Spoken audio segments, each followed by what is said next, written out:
Hello, ladies and gentlemen. Thank you for joining me today in this live webinar from beautiful North San Antonio in the Hill Country on my health ranch. So our subject today is a very important subject. This subject is understanding, as the title is, the power of plants and how herbal treatments work.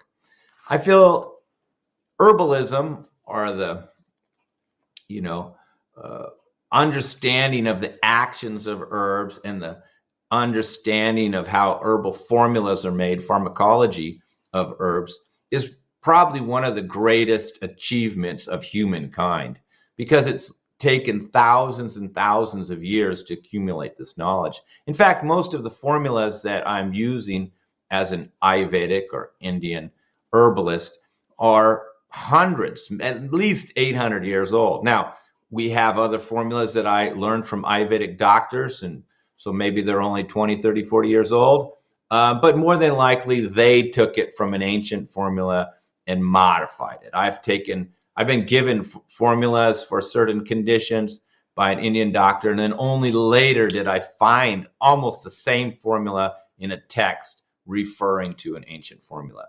So Ayurveda has this mass resource of information, pharmacology on herbs and how they work, and formulas. So Ayurveda doctor doesn't have to study, doesn't have to research, doesn't have to explore. He just has to learn and follow the Ayurvedic system of using these herbs. But you have to understand how they work. You have to understand every single herb and a formula, and you have to know how to work them together in a formula. And this does take, literally decades to learn. And we need more herbalists in this world. So hopefully this inspires you if you're new to herbalism. If you're not, hopefully it expands your knowledge. If you're a Western herbalist, helps you understand a little bit more about the Indian approach to herbalism, the Ayurvedic approach. And if you're just interested in treating your health condition, hopefully you see the possibilities of using herbs as an alternative to other means. So, and of course, Western herbalism is not as old because our culture is not as old. So most of my Western formulas, a lot of them are based on, Western herbalists like Dr. Christopher. So they're like 30, 40, 50 years old. But almost nothing that I have, or any products that I have, are very new. I have over 400 products that I make, manufacture, and sell, and probably less than 5 or 6 I made specifically myself. But even then, there's some reference from the past, kind of like music. A musician's inspired by a song, and then he makes a new song, but he was inspired by the previous song. So, and if you really know the previous song, you can tell he picked up the beat, or he picked up something from previous songs. So herbalists are the same. They're artists, working with the different actions of herbs and in creating formulas. But it's always safer to work with existing formulas that have already been proven. So first, let me talk about the different forms herbs can take, because I don't know people's knowledge of herbs, but most people think, some leafy tea or something like that, like sleeping tea. And inside of sleeping tea, we can find these are loose herbs or teas. We can find some chamomile. Should be sitting right on the top. There we go. Little chamomile there. See? So this is a loose herb. See? Chamomile flowers. Oh yeah. See? It's a little bitter, little sweet. Oh, it's relaxing me. Even just smelling it, it's relaxing. We have this relaxing tea here, and it's got lavender in it and rose petals. So even just smelling it, it's taking the edge off of me.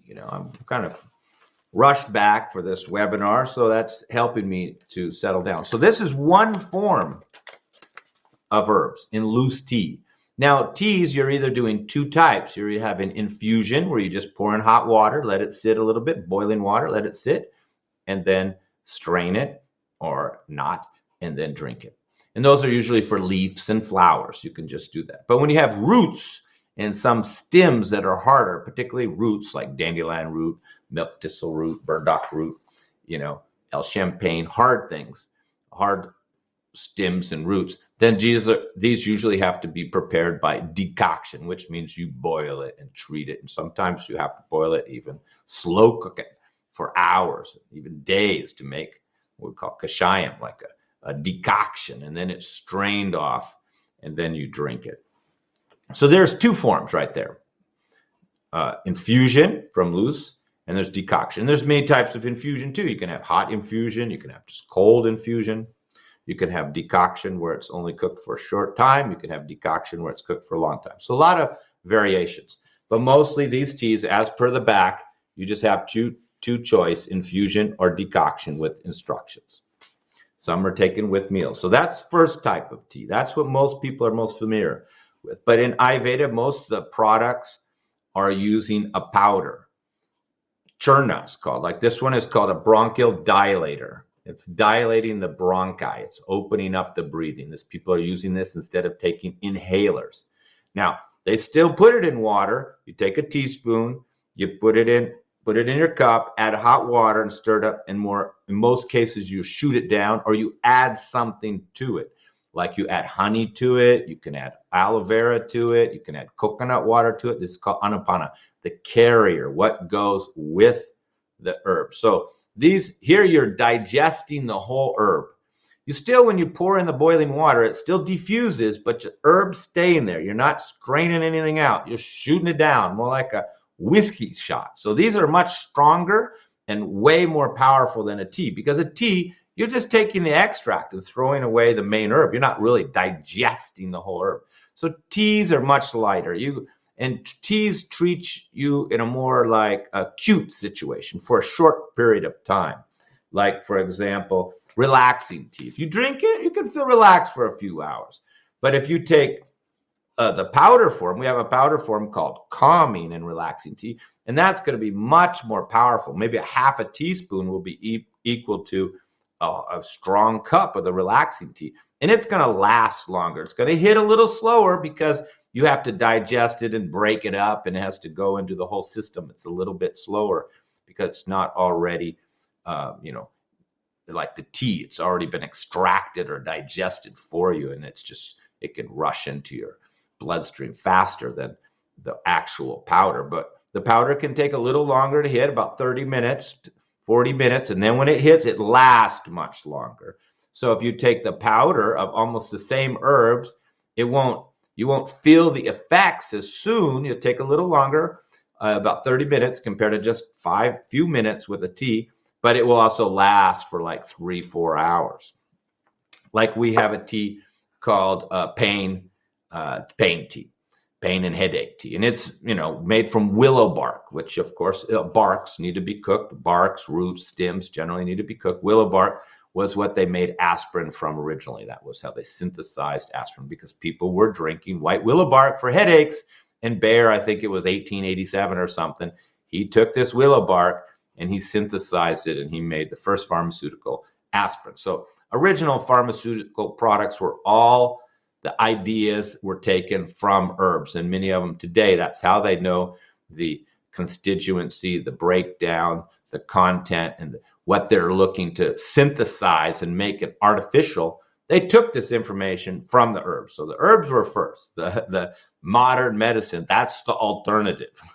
Traditional medicine's been around, herbalism's been around for thousands of years. And today, when we have synthesized versions and extracts, and well, more than just extracts, but synthesized, a lot of them, not all, came from there. Most medication is doing like blocking. It's, beta blockers, serotonin uptake inhibitor blockers, blockers. They're affecting you on a metabolic level. Herbs aren't functioning like that. And that's why medication has a lot of side effects, adverse side effects, because it's blocking something. So there's always a little payoff that you have to pay for changing things. I mean, medicine is very important. We need both science. And, for medical emergency, you need medicine. But if In other cases, almost every health condition there is can be treated with herbal remedies if you have the knowledge, the skill, and of course, a good patient. So back to, it's called churna or powder, are 10 times more powerful than a tea. So if all I had that was the teas, I really couldn't treat many serious conditions. Even sleeping tea will make you sleepy, but it won't knock you out. But the powder will knock you out. Our sleeping formula is much stronger. But if you're a real insomniac, then we tell you make the tea, drink the tea first, get a little sleepy, and then shoot down a half a teaspoon or 1 teaspoon of the sleeping powder to really knock yourself out. If you're just having trouble sleeping, maybe the tea is good enough. But a lot of people will prefer the powder because, one, it's more economical. The teas go much faster. You're wasting much more of it. You're throwing a lot of it away. Well, the powders, you're digesting the whole thing. So for your money, you get more for your buck, so to speak, from a powder or churna, and they're way more powerful. If you talk about cleaning joint pain, arthritis, cleaning out the joints, we were just talking about white willow bark. It's like a light aspirin. So I have this tea called pain and headache tea, and it's used for pain and headache. But it's very light. It's just like a mild aspirin. People say it helps for a couple hours. It's a mild aspirin.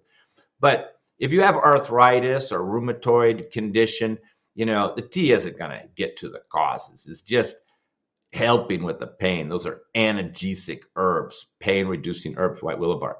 But in Ayurveda, we have what's called gugulus, resins, just like frankincense is a type of resin that's used for inflammation and joint pain. We call it boswellia, frankincense. And we have also gugulus, Yogaraj gugulu, Kaishar gugulu, and a whole range of different gugulus. And they go into the joints and clean it out. This black resin gugulu is like, it's cleaning the toxins out of your joints. And then you take it for a few months, your arthritis is gone. And, even within a few weeks, your pain is dropping.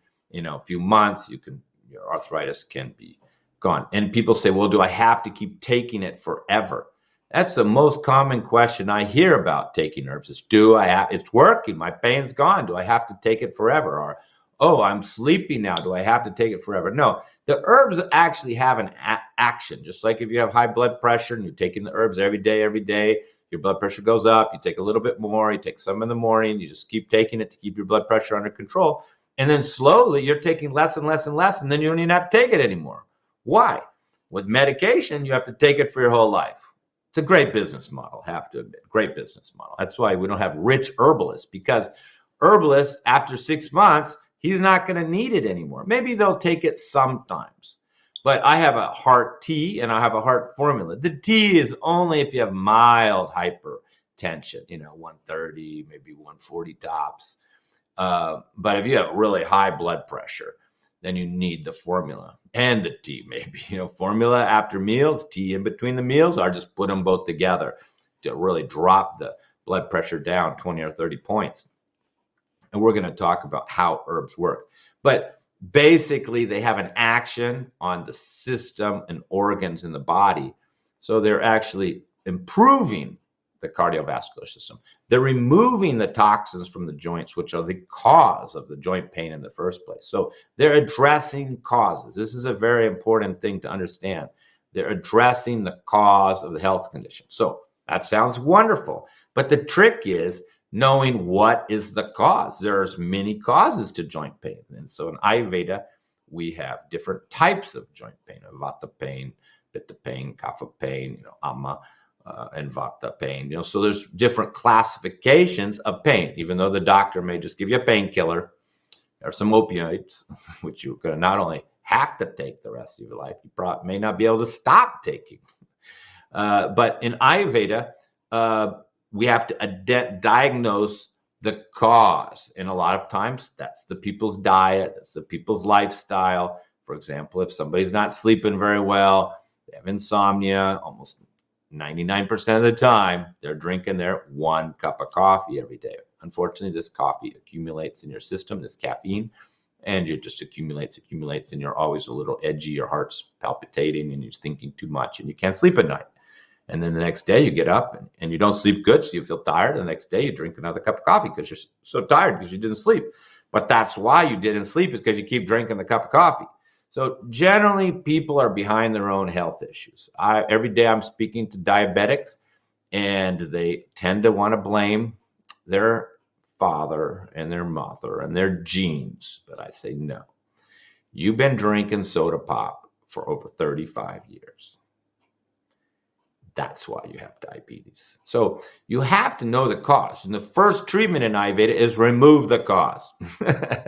Then second is we have to understand the type. In Ayurveda, we have 22 types of diabetes. Well, in the West, we have like pre-diabetic, diabetic, insulin dependent, and type 1. So maybe 4 types. But in Ayurveda, there's 22 types. So it's, in a sense, it's more sophisticated and more. You have to classify people more carefully. You have to know what the cause, what the doshic imbalance behind it is, vata, pitta, or kapha, and then you can give the formula. So, for example, my students, they know the formulas. They know what herbs work, but the trick is they don't know the cause, and they have trouble picking the right one. So this is why we do appointments, and this is why I pick the herbs for people and often just make the formula just for that individual. So if you have, for example, arthritis or joint pain or even high blood pressure, an Ayurvedic doctor or even a good herbalist is not going to give everybody the same formula. This is another important thing to understand about Ayurveda. Just because one person is recovering, their joint pain is getting better by taking herbs, doesn't mean they can just take that and give it to the other person. And clients try it. They go, wow, this is wonderful. All my pain's gone. Then they give it to their spouse or friend, and it doesn't work for them because the cause is different and the type is different. And maybe they haven't even removed the cause. They're still doing the action every day that's creating the pain or creating the high blood pressure. I mean, every day people come with high blood pressure, they're drinking, having hot spices and Red Bull and chocolate and tomato sauce and coffee, and all these things are increasing their blood pressure. But, so you have to obviously remove these causes. And then you have to classify it, what type of blood pressure it is. And then the formula and the treatment. So those are 2 very good points there. One, herbs have actions. They are actions on certain systems and certain organs. In herbalism, we're talking about the reaction of the herb on the body, not the nutrition. For example, if somebody says, oh, drink this tea, it's high in vitamin C, they're not herbalists, because herbalists aren't thinking in vitamins. There was no nutritional science before. That's like you're kind of mixing apples and oranges. Not to say that drinking hibiscus tea isn't healthy because it has, of high vitamin C and antioxidants, but that's not herbalism. Herbalism is not talking about the nutritional value of the plants.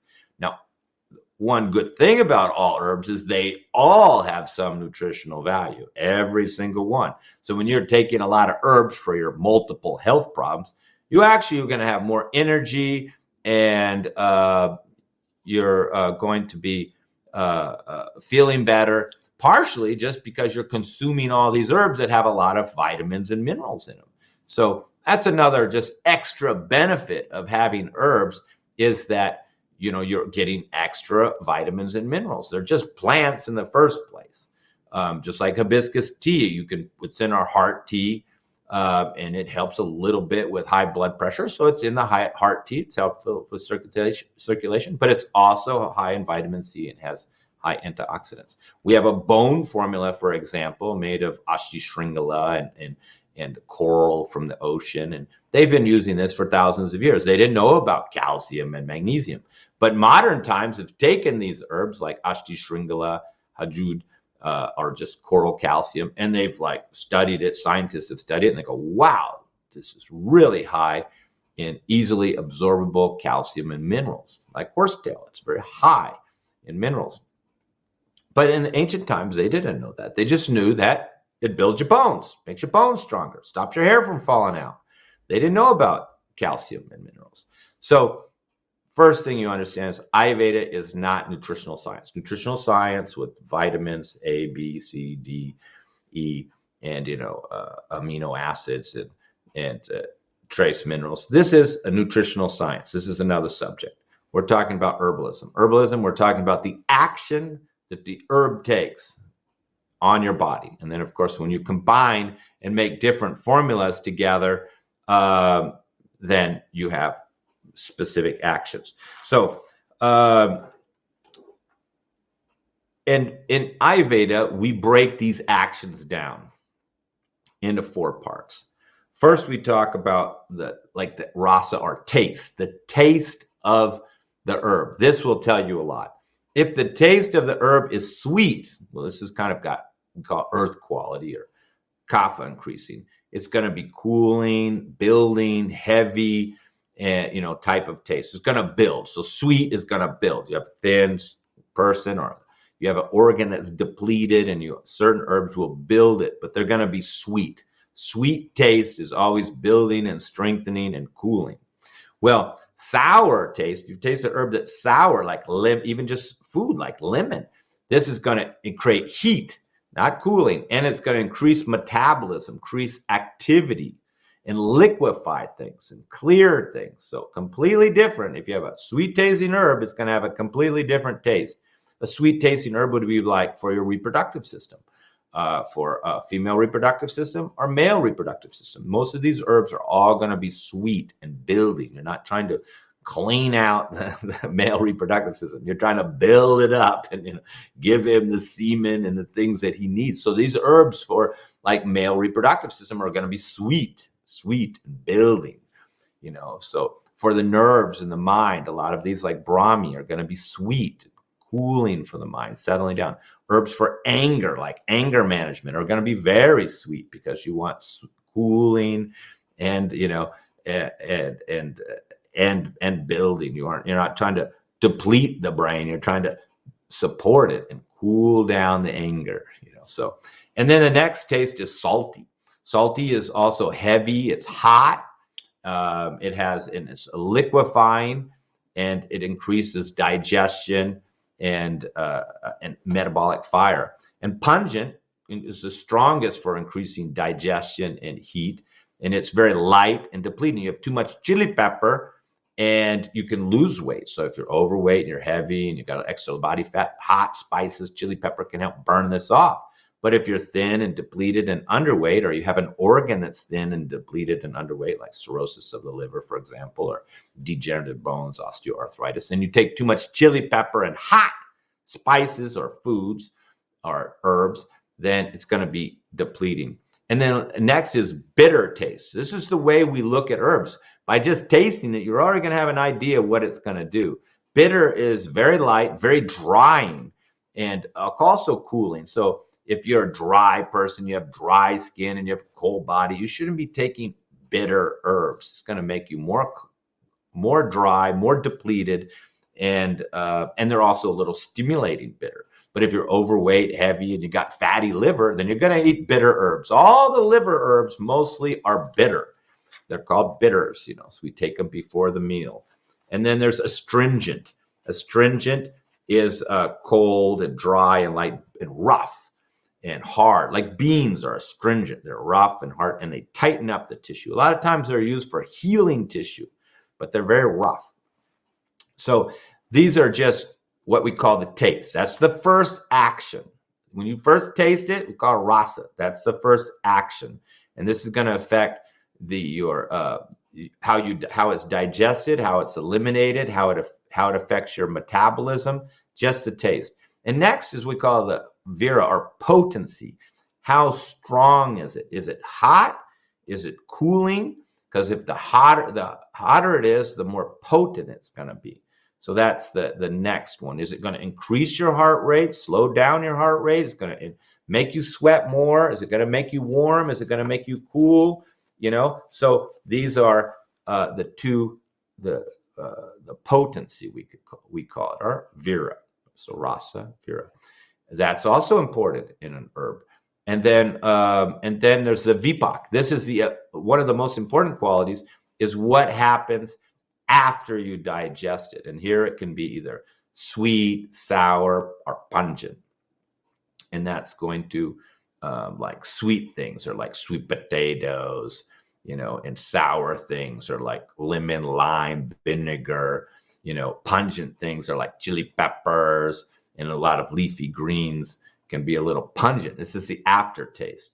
So this also affects us. And then in Ayurveda, they have a special category called prabhava. Prabhava means it's special action. Nobody exactly knows why, but this is what it does. So they take that into account. And in Ayurveda, we don't have to always understand why something happens. We just know that it does it. And unfortunately, the Western mind is a little bit obsessed with why. And if they don't understand something, they often don't do it, which really limits them. And basically, it's kind of a lack of faith. I mean, if you really understand Ayurveda, you believe in Ayurveda, you believe in herbalism, then you will have faith and you will take it. And you have to have faith in the practitioner, or the Ayurvedic doctor who's giving you, or the herbal doctor, naturopath who's giving it to you, because you're not going to understand why. It's just not going to happen. So, but I'm going to try to explain more on why it happens. So let me give you some more examples of Vera, like we could say, okay, UTIT. This is for urinary tract infections. Okay, let's look at let's break it down here. So now we know that each of these herbs has a different action. It's the action. We're not really treating the UTI. There's no UTI herb. We're mixing the herbs together to get an action. So the first herb on there is nettle. Nettle's a diuretic. And so that gets the water flow. And the third one is called horsetail, and that's also a diuretic. And the second one is Urva ursi. Now, Urva ursi is fighting infection, and its prabhava is basically for the urinary infection, is what it's known for. So you've got, without the Urva ursi, this is not going to work. Without the Urva ursi, it's going to be good for the kidneys, but not necessarily get rid of infection. Also, there's juniper berry in there, which fights infection. And then you see there's slippery elm in there. So slippery elm coats as a demulcent. So its action is demulcent. It's coating. If you put slippery elm or marshmallow root in your mouth, it's all kind of sticky and coats your mouth, and you got this phlegm. So by putting slippery elm or marshmallow root in there, it coats the urinary tract and it takes away the pain. It doesn't get rid of the urinary tract infection. So you've got a little mix of formulas. Now I'm explaining formulas to you. So it's a big subject here, and I'm open to questions. So you have two herbs that are just diuretic, just getting it down there, making it bringing all the herbs together down to the urinary tract. That's the nettle and the horsetail. They're diuretics. So their action is diuretic. They have other actions, but we're keeping this simple. So first you have diuretic herbs to get it there. If you don't get it there, then how's it going to work? So those are important. And then you have two herbs that are fighting infection, Urva ursi, which is also diuretic, and juniper berry, both good at fighting infections. And Urva ursi is very well known for fighting infections in the urinary tract. So it's got a special purpose, and it's really the key herb in there. If we took the Urva ursi out, it would be good for the kidneys and a nice diuretic, but won't get rid of the infection. And then last, we put in a marshmallow root or slippery elm, and that's just to make it more soothing. It's called a demulcent. So we have three main actions going on with 5 or 6 herbs: the diuretic, the infection fighting, and the demulcent. 3 actions. That's why you drink it. It doesn't hurt, doesn't sting, doesn't burn. You start peeing like a horse, and within a day or two, the infection is gone. But all the herbs are working together like a little team, and they all have different roles to play and different actions. So I think that was a very good example. Let's take another example. Let's keep breaking these down. Here's another one. Constipation tea. Okay, peppermint, first ingredient. Peppermint just makes it taste good. No other purpose, really. Yeah, it's okay. But next is senna. Senna leaf. Senna leaf, of course, is the main herb. He's the king of the show here. Without him, it's not constipation tea. He's a strong laxative. But peppermint does have some use, I admit.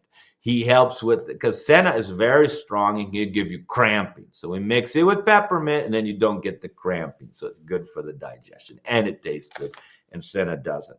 But we further, to make sure it doesn't cramp and it's a little more gentle, we mix it with licorice and fennel. And even fennel is a mild laxative. I mean, you can give fennel tea to a baby and they'll go to the toilet. Or a very sensitive young child, just fennel tea is mild laxative. So, and licorice is kind of like a catalyst. A catalyst. There's often catalysts in here that are making all the herbs come together and work better.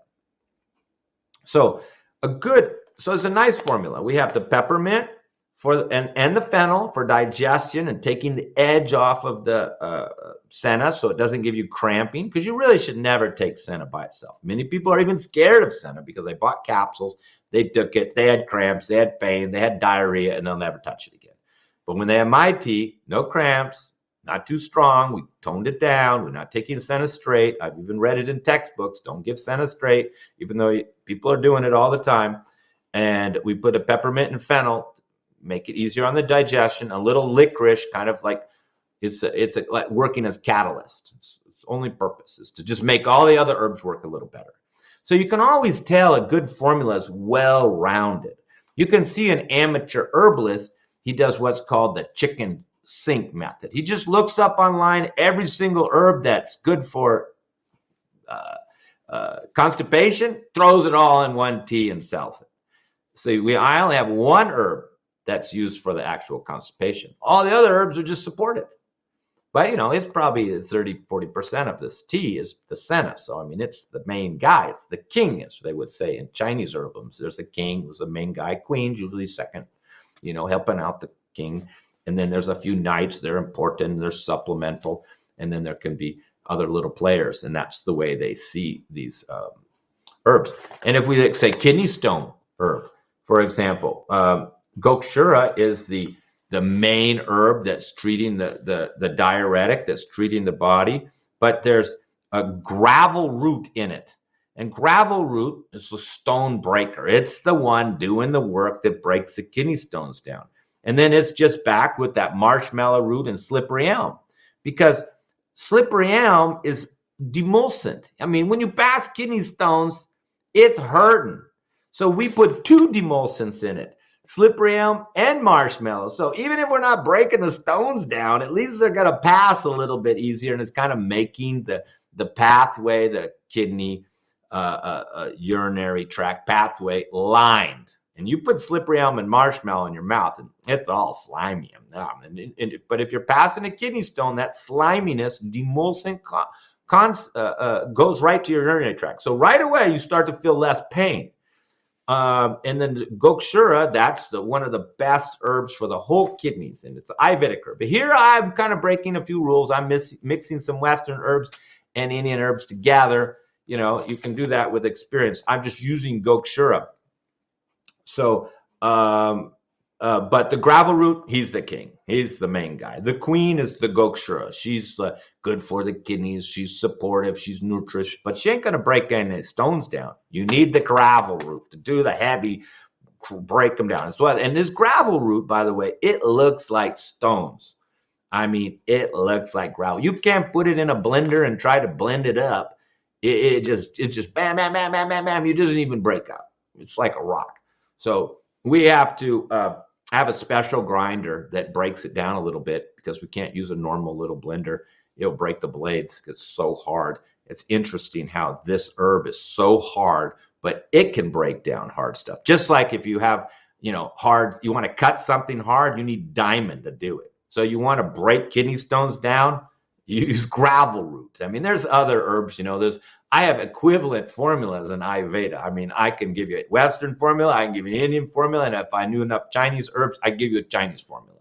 Do the same job. There's no one herb for one job. There's no, a good Chinese herbalist could treat it, good Western herbalist could treat it, good Indian herbalist could treat it. They can all use different herbs, but they're still thinking in the same way. They need something for the kidneys, something to break the stone down. In Ayurveda, we use Bhuma Malaki for breaking down stones. So here's another one. We'll just, this is a good way to look at things. Cold and flu tea.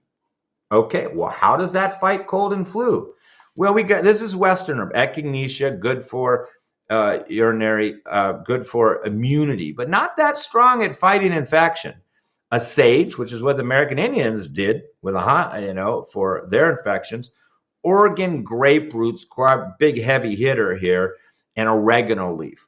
So, those are the two big boys doing most of the work. It's like Oregon grape and oregano leaf. They're both strong. You wouldn't want to take them by themselves.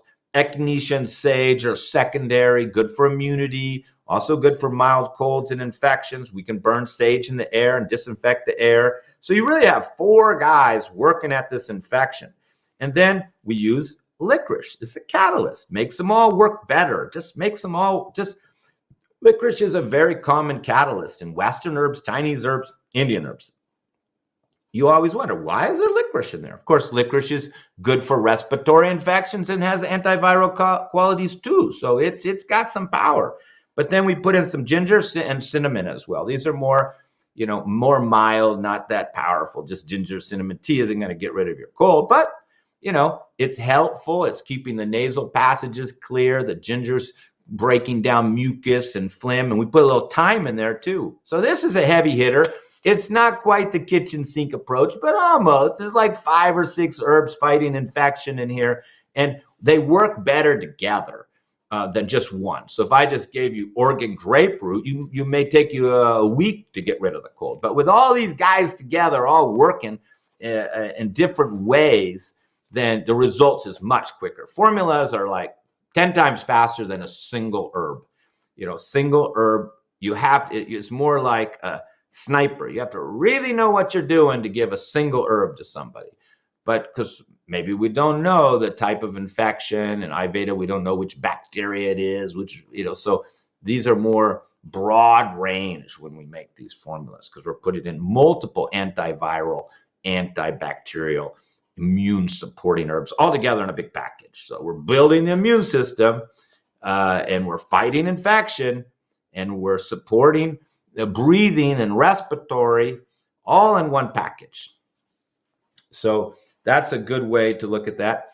Let me just continue here with a few other forms of herbs. We talked about formulas, which are very important. Here's one called menstruation ghee. Shukramara is what it's called in Ayurveda. It's another ancient formula. And we use this for all types of gynecological conditions, menstruation, and PCOS and other female reproductive systems. But it still has other benefits.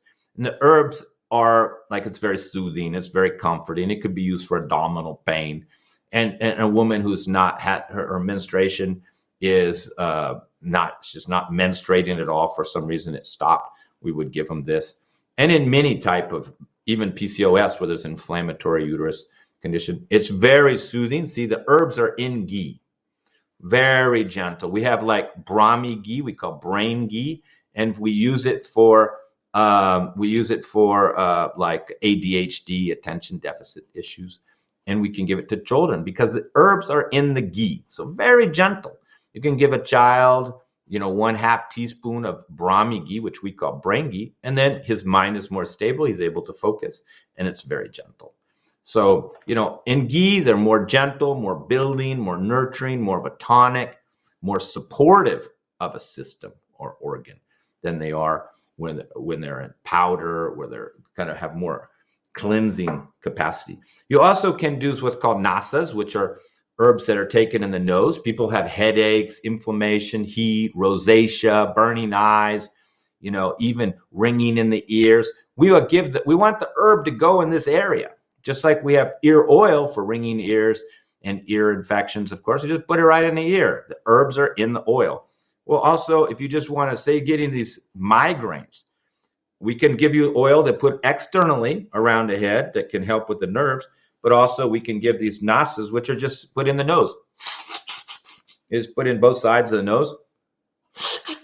And that goes, you snort it up. You don't put it in the nose, you snort it in, and it goes right into the nasal passages, and then it absorbs right on the top of the head, and it's very effective for like headaches, bloodshot eyes. We use a lot for migraines and headache, because we're trying to reach the head. If you got a migraine and you drink the tea, it's just going to go down. So the form that it's in is very important, because Obviously, for kidney conditions, you always want to use liquids because you are trying to get it down there. But if you're trying to treat the headache, drink a tea isn't going to help you much. I mean, it may get into your bloodstream, and some white willow bark may get around, and it may help with the pain. But if you really want to treat it, you do nasa, straight in the nose. And of course, there's oils too that can be put on the body, like hair oil. We have put right on the hair. I never used it, obviously. But mostly women who are losing hair, they massage it in the scalp. So these can be external. We have other oils that are used for joint pain, skin problems, psoriasis, eczema. And again, these formulas don't treat medical conditions. They're not treating, this doesn't treat eczema, an oil. No, it has an action. It says an action. It's nurturing, it's soothing, it's healing, it's cooling. But it's not treating eczema. These are medical terms. Even when we talk about blood pressure, we don't say the herb lowers your hypertension. No, we said it improves your cardiovascular function, reduces inflammation in the arteries, opens up the veins, and improves circulation in the body. Now, ultimately, that results in lower blood pressure if you do it for a while. But it's not per se lowering blood pressure. So that's why you have to take it much longer. Herbs are much weaker. You don't, like a pill, you can take it, bam, your blood pressure drops. But herb, you may have to take it 2-3 times a day. And initially, you don't even see much progress. It's coming down a little bit, but you're thinking, well, it ain't working that well. But you keep taking it every day. It's doing more, doing more, doing more. And then the blood pressure keeps coming down, and you need less and less of the herb. So this is also a very important point to understand with herbs, is that you have to take them for a while. You have to let them do their job. I tell people, think of each of the herbal products, whether it's sleeping tea, headache tea. We even have sexy woman tea for those special times, honeymoon tea. Well, you need something to help you, whether it's to get to sleep or clear your lungs. Lung tea is a demulcent, an expectorant. That's what it is, just a demulcent and expectorant. It just makes, as soon as you start drinking it, there's L champagne in it, you start spitting out phlegm balls. If you got mucus, congestion, nasal passages, and you're on a CPAP machine and you just can't breathe at night, you start drinking lung tea all day with a honey in it, and then you start spitting out phlegm balls. This mucus starts coming out. It's called decongest the whole system in this part, and you sip it slowly so it goes here. You don't want to drink it real fast. You just pee it out. You're not trying to decongest your urinary tract. You just want decongest this part. So you sip it slowly, let it absorb in this part of the body, and it's going to decongest the nasal passages, and then it's going to have second action is an expectorant. You're going to start spitting out phlegm balls, spitting out all this mucus. So that's all it's doing, expectorant and a decongestant. That's it. It's an action. The fact that you're able to get off of your CPAP machine, you stop snoring, your allergies got better, well, that's just the result of the action. We don't say this is for breathing problems. We say, well, it says provides relief from respiratory congestion, cough, and with mucus, productive cough. This tea is not for somebody who has dry, no, because there's no mucus. So you got to pick the right one. We have another one for that. We have different formulas: productive, allergy, respiratory, where there's mucus and congestion, and non-productive, where there's no mucus and congestion. So, and that one is different actions. It's soothing and coating. Now, even the bronchial dilator, its action is it's dilating. So there's only 2 herbs in here because there's 2 famous herbs that are good bronchial dilators. And not a lot of herbs open up the bronchi and help you breathe. So it's a simple formula. I think we put a few other little herbs in there to like back it up. There's a little ginger to help you digest it.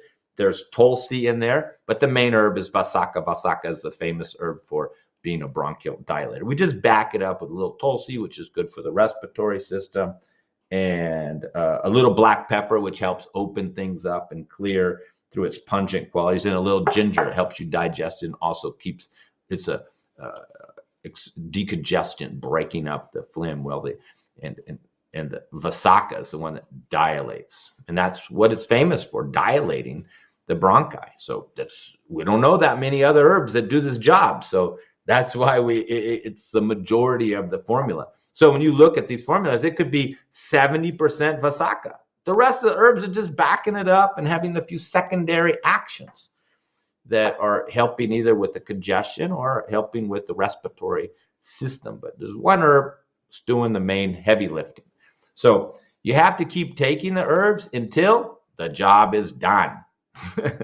Most people, they don't take it long enough. They just either they just start and then they say, oh, it's not working. And then you encourage them to keep going. I tell them, don't take it once and tell me if it's working. You finish the whole jar. Then if it's not working, I'll give you something else or your money back. And then they go, oh, no. At first I thought it wasn't working, but after 2 weeks, it's working. Even I'm not taking it for a few days, I'm still working. So that's the beauty of herbs, because they're doing a job. They're helping to do something, whether it's improve your circulation, support your nervous system, sedate you like a sedative, or open up your bronchi, or stimulate your reproductive system. They all have these certain actions.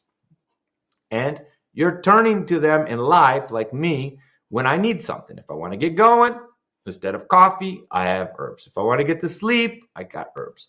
If I want to make love all night, I have herbs. If I have breathing problem, I have different herbs for every problem. So they're helpers, helping me get through life, helping me with the challenges, physical challenges that you may have. Maybe just the weather's bad, the pollution's bad, you got all this mucus and phlegm and you need to get it out. There's nothing wrong with your lungs. You just were in a polluted environment. So you can use teas that detox your lungs, cleanse your lungs out, expectorant, decongestion. Okay? You could have broke, like me, I broke my ribs and fallen off my horse one time. So I just took in my pain herbs, my anti-inflammatory herbs to allow it to heal. I mean, I didn't do anything wrong except fall off my horse, but of course it was my horse's fault. He stopped too fast when a coyote ran in front of him, and I fell over the front of him because he just hit the brakes. I was trotting along, and he stopped, and I fell, and I landed on a rock.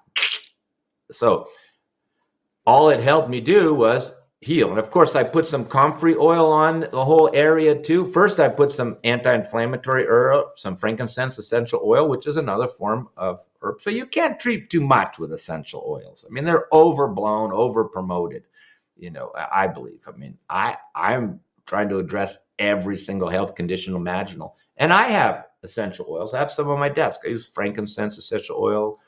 I put it in my inflammatory formulas. I put it on my chest to help me when it was really inflamed.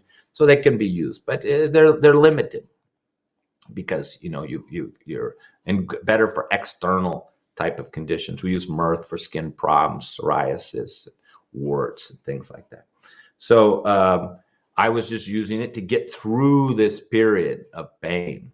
Okay, so you have a tool, a friend to help you. So you don't have to panic, run to the hospital. You have a friend. Your blood pressure gets a little high, you got your friend to bring it down. Your blood sugar gets a little high, you got your friend to bring it down. You have no energy, you have a friend to help you get going. All safe, all full of vitamins and minerals and other benefits. That would be my last point I'm going to make, and then we'll stop and I'll open it up for questions. I can see there's many here already.